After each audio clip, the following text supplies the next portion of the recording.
Hello दोस्तों, hope करता हूँ आप सब सेफ होंगे और अपने घरों में होंगे। इंडिया में कोरोना वायरस की दूसरी वेव ने इतना हाहाकार मचा रखा है कि ऑक्सीजन की भारी मात्रा में कमी है और दवाइयों की हॉस्पिटल में लोगों को बेड्स नहीं मिल पा रहे हैं। इस बीच हमारा स्वास्थ्य मंत्रालय रोज प्रेस कॉन्फ्रेंस करके ये कहता है कि हमारे देश में ऑक्सीजन पर्याप्त मात्रा में अवेलेबल है, ऑक्सीजन की बिल्कुल भी कमी नहीं है और हम सभी राज्यों को ऑक्सीजन पर्याप्त मात्रा में दे रहे हैं, सब लोगों के पास ऑक्सीजन जा रही है। ये हमारे स्वास्थ्य मंत्री हर्षवर्धन जी कहते हैं और आपको मैं इस चीज़ का बयान हर्षवर्धन जी का बयान सुनवाता हूँ, आप सुनिएगा। जरूरत के मुताबिक ऑक्सीजन कब तक मिल जाएगी जब ये सारे ऑक्सीजन देखिए, ऑक्सीजन हमने कहा ना कि ऑक्सीजन पर्याप्त मात्रा के अंदर पहले भी थी और अब तो और ज्यादा उसको स्ट्रेंथन कर दिया गया। अब तो इतने प्रकार के सोर्सेज से ऑक्सीजन को देश में उपलब्ध कराया गया है, इतने सारे स्टोरेज के, ट्रांसपोर्ट के, टैंकर्स, क्रायोजेनिक टैंकर्स, विदेशों से भी मोबिलाइजेशन, इंडस्ट्री से भी मोबिलाइजेशन। और हम सब उस ऑक्सीजन को पर्याप्त मात्रा में सब राज्यों को दे रहे हैं। और अब एक न्यूज़ देखिए, ये न्यूज़ इस वक्त की बड़ी खबर आपको बता दें। बड़ी खबर आई है कर्नाटक से। कर्नाटक के चामराजनगर के जिला अस्पताल में ऑक्सीजन सप्लाई बाधित होने की वजह से 24 कोरोना मरीजों की मौके पर मौत हो गई है। आपको बता दें, सीएम बीएस येदियुरप्पा ने मामले की पूरी जानकारी डीएम से फोन पर दी है। कल आपात कैबिनेट बैठक भी इस मामले पर बुलाई गई है। कर्नाटक का ये मामला, जहां एक अस्पताल में ऑक्सीजन सप्लाई बाधित होने की वजह से 24 कोरोना मरीजों की मौत हो गई। कर्नाटक का की है। यहाँ 23 लोग ऑक्सीजन की कमी से मरे हैं। दिल्ली में बत्रा हॉस्पिटल में और जयपुर गोल्डन हॉस्पिटल में जो ऑक्सीजनों से लोगों की मौत हुई है, यह इन लोगों को क्यों नहीं मिल पा रही? अगर हमारे देश में पर्याप्त मात्रा में ऑक्सीजन है तो इन लोगों को ऑक्सीजन क्यों नहीं मिल रही? समझ रहे हो? समझ रहे हो आप? समझ रहे? योगी आदित्यनाथ रोज कहते हैं कि हमारे देश में पर्याप्त मात्रा, हमारे प्रदेश में पर्याप्त मात्रा में ऑक्सीजन है। तो सर, मुरादाबाद में और मेरठ में जो लोग मरे हैं ऑक्सीजन की कमी से, तो वो इस वक्त एक बड़ी खबर आ रही है उत्तर प्रदेश से। उत्तर प्रदेश के मेरठ में ऑक्सीजन की कमी से 5 मरीजों की मौत हो गई है।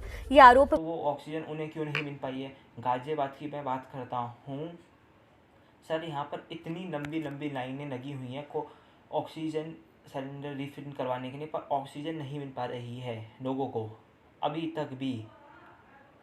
सर, आप इस बात को दरकिनार नहीं कर सकते कि हमारे देश में ऑक्सीजन की कमी है।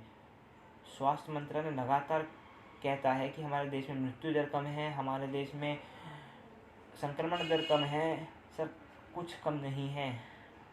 पिछले साल भी आप जब 700 लोग मरे थे, तब भी आप यही कह रहे थे कि हमारे देश में संक्रमण दर कम है। और अभी भी जब रोज़ 3-3, 4-4 हज़ार लोग मर रहे हैं, तब भी आप यही कह रहे हैं कि हमारे देश में संक्रमण दर कम है और मृत्यु दर भी कम है। सर, उन लोगों से पूछिए जिनके लोग मर रहे हैं, 3-3, 4-4 जिन रोज़ मर रहे हैं, उन लोगों से पूछिए जिनका एक जना भी जा रहा है, ऑक्सीजन की कमी से जा रहा है, इलाज नहीं मिल रहा है, रोड पे मर रहा है, जो हॉस्पिटल के बाहर बेड्स नहीं मिले हैं वो मर रहा है। उनसे पूछिए, एक कमरे में बैठ के ये कहने से ऑक्सीजन की कमी नहीं है हमारे पास या कुछ नहीं है, ये अपने ऊपर से आप पन्नर झाड़ रहे हैं और कुछ नहीं। ये पॉलिटिक्स इलेक्शन में करिए सर, इस चीज़ में पॉलिटिक्स की कोई ज़रूरत नहीं है। मैं खुद बीजेपी का सपोर्टर हूँ। मेरे घर वालों ने बीजेपी को वोट दिया है और हमने वोट इसलिए दिया है कि इस मुश्किल घड़ी में वो हमारा साथ दें, ना कि इस चीज़ को पॉलिटिक्स करें, रोज़ प्रेस कॉन्फ्रेंस करके ये कहें कि हमारे देश में संक्रमण दर कम है, हम मृत्यु दर कम है, हमारा ऑक्सीजन अवेलेबल है, ऑक्सीजन लोगों को मिल रही है, सब कुछ मिल रहा है। बस मैं केंद्र सरकार से ये पूछना चाहता हूँ कि केंद्र सरकार कहती है कि हम लॉकडाउन के पक्ष में नहीं हैं, लॉकडाउन से गरीब वर्ग को नुकसान पहुँचेगा। सर, बीमारी से गरीब लोगों को नुकसान पहुँच रहा है, उन्हें हॉस्पिटल में जगह नहीं मिल रही है और कोई मर रहा है तो इस वक्त गरीब मर रहा है। क्योंकि उन्हें हॉस्पिटल में इलाज मिल नहीं रहा है। सरकारी हॉस्पिटल सारे फुल पड़े हैं, प्राइवेट में उनके पास इतना पैसा नहीं है कि प्राइवेट में इलाज करवाएं। रोडों पे हॉस्पिटल के बाहर लाइनों में खड़े हुए हैं, मर रहे हैं रोडों पे लाइन लगा के। क्या हो रहा है, क्या कर रही है केंद्र सरकार इसमें? कि जब भी कह रही है कि हम अपनी इकोनॉमी देखेंगे, इकोनॉमी सबसे बड़ी चीज़ है, लोगों की जान से बढ़कर चीज़ है केंद्र सरकार के लिए। इकोनॉमी ठप पड़ गई तो कुछ नहीं हो पाएगा, क्योंकि लोग मर जाएंगे तो इकोनॉमी किस बात की। इलेक्शन हो गया, इलेक्शन जो आज चुनाव है, इस वक्त आज उपचुनाव हो रहे हैं यूपी में, उन सीटों पर जहां पर प्रधान प्रत्याशी वो कोरोना की वजह से उनकी मृत्यु हो गई है। क्या इलेक्शन कमीशन को ये नहीं दिखा कि कोरोना फैल रहा है, हमें चुनाव कराना ही गलत है? नहीं ना, क्योंकि योगी सरकार, मोदी सरकार कह रही है कि अब कोरोना केस कम हो रहे हैं। देखा आपने लापरवाही का नतीजा है, जबकि रोज 4 लाख केस आ रहे हैं तब भी। क्योंकि इन्होंने अपनी आंखों पे पट्टी बांध के रखी है, किसी को कोई परवाह नहीं है इंसान की जान की, किसी चीज़ की।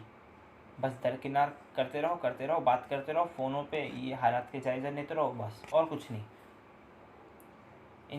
हम जनता के लिए कोई कुछ नहीं कर रहा है, और हमें खुद करना पड़ेगा इस चीज़ के लिए।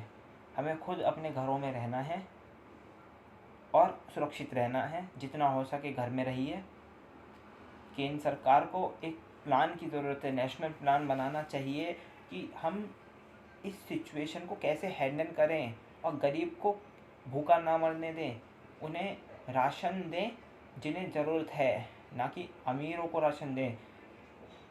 राशन की ज़रूरत इस वक्त गरीब को है, और गरीब को राशन दें चाहे वो कहीं से भी हो, चाहे उसके पास राशन कार्ड ना हो, राशन वाला उसका आधार कार्ड देख के उसे राशन दे,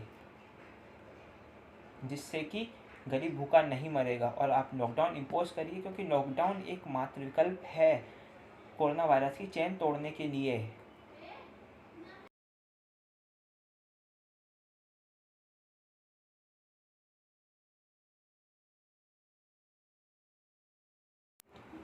मैं आपसे हाथ जोड़ के विनती करता हूँ कि आप सब अपने घर पे रहिए, सेफ रहिए, और काढ़ा पीजिए, हेल्दी चीज़ें खाएं और अपनी इम्यूनिटी बढ़ाएं। करो, दबा के शेयर करो।